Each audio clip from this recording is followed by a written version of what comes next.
Another aspect of fitness is endurance. How do we work endurance?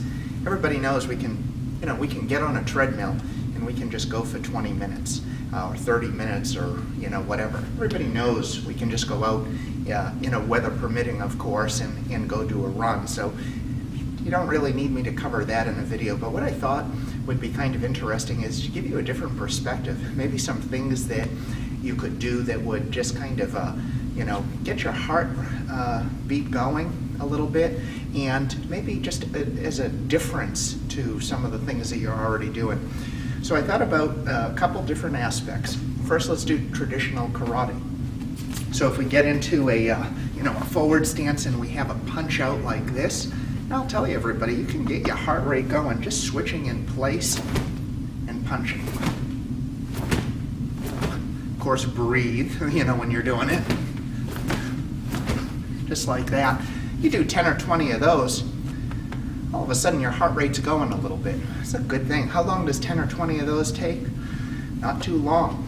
Another thing, maybe if you think about like point karate or something like that, like a combat sport, maybe just take the bounce and rhythm of how you would stand with your hands up.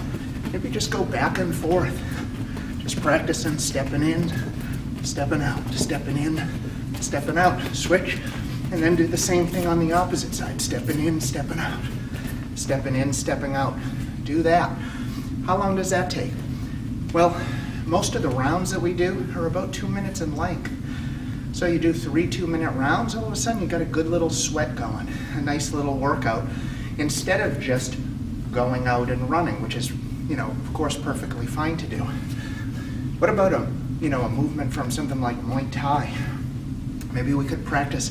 I like this one because it's practicing potentially blocking a kick, but it's also, it really works the whole body. We're going to block with our shin this way, and what we're going to do is we're going to post the other hand out, and we're just going to attach our knee to our elbow. So we're working this position. So from here, what are we doing? We're doing a whole crunch there, but you do this repetitively, all of a sudden you got a good little sweat going. Do it on the other side as well. Just like that. So a couple functional things that we can do to just kind of get our heart rate going, which is good. Again, running is fantastic, but for being a martial arts student, if we can incorporate some of those things, that's good. Certainly we always have throwing punches too.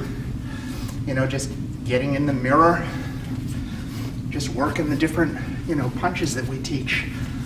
We have our elbows, we have our knees, being able to throw those different things. What does it take? Not a lot of time.